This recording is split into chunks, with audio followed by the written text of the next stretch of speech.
Welcome back, mga kaaldab. Ito na naman po ang inyong lingkod, si Mr. Destiny. At syempre, magbibigay po tayo ng pinakamainit na update po ngayon sa social media. Well, gaya nga po ng lagi kong paulit-ulit na sinasabi, nagtitrending po ang Aldab ngayon. Madalas po naman po talaga kami mag-trending. Kapag pinapaliwanag ko yan, marami pong nagre-react, marami nagko-komento na keso ganito, keso ganon. Okay lang po yan. Kasi alam naman po natin na hindi po tayo nagpapadaig. Hindi po tayo nagpapatalo. Malakas pa rin ang Aldab. Hindi nila po pwedeng sabihin na wala ng Aldab, bagsak na yung Aldab. Kampante lang po kayo. Po ba? Malakas pa rin po yan. Kaya ang sabi ko sa inyo, may mga bagay-bagay po na kailangan po nyong intindihin.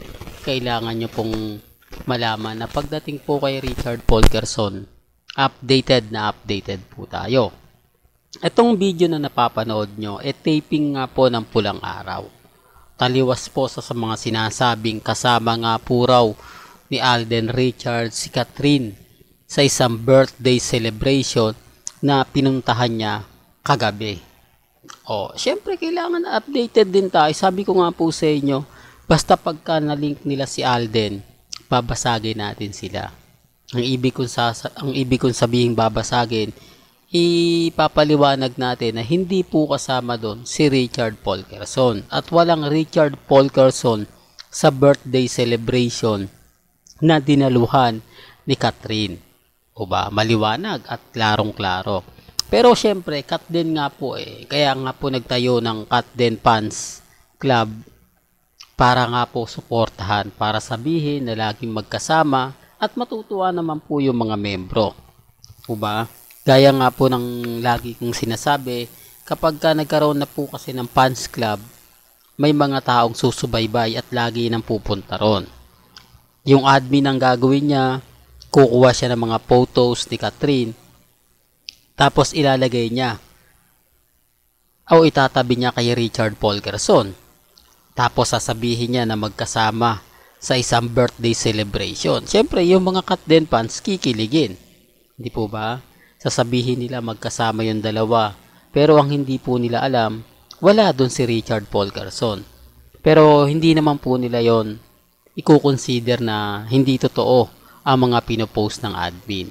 Hindi po ba? Kasi, kumbaga, nandun siya sa mga point na may mga event sina Catherine at si Alden Richards. Pero bago natin ituloy yan, kung bago ka lang sa channel na to at isa kang true-blooded Aldab Nation na nagmamahal kina Mengay at Isoy, tama po ang channel na pinuntahan mo, kaya consider na po kitang bagong subscriber. At huwag mong kalimutang i-share ang mga video po natin sa mga mami, sa mga titas, at sa mga senyor. Ito nga po yung pinapaliwanag ko at sinasabi ko. Pag yung admin madalas pumupunta sa mga gig ni Alden Richards at ni Catherine kapag magkasama, paniniwalaan na po nila yung mga post. Di po ba? Kasi open to the public naman po kapag may mga ganitong nangyayari.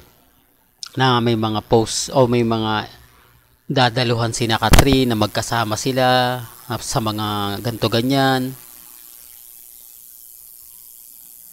Yan po pumapasok ang mga photos na kinasasabikan ng Cut Den. Di po ba? Kaya ang sinasabi ko, wag po kayong basta-basta maniniwala. Kaya ako nga lang to pinapakita itong Pulang Araw para malaman po ninyo na taping po si Alden Richards. Remind ko lang po, hindi ko to pinopromote. Di po ba? Sa mga Aldab Nation na nagtatampo, bakit lagi yung mga post ko, gusto ko lang pong iparamdam sa inyo o ipaalam na kumbaga taping lang. Di po ba? Kumbaga pinapakita ko lang dito na hindi po magkasama sina Richard Polkerson at Catherine. Taliwas po sa mga kumakalat sa Instagram, sa Twitter at sa Facebook. Pinapakita ko lang to at sinasabi para maging matatag lang po kayo. Maging kampante. Well, hanggang dito na lang po yung ating latest updates. Kaya kung gusto nyo pa po ng pinaka-latest at mga sariwang update, abay tumutok lang po kayo dito po sa channel ni Mr. Destiny. Hanggang sa muli, salamat po sa panonood at pakikinig.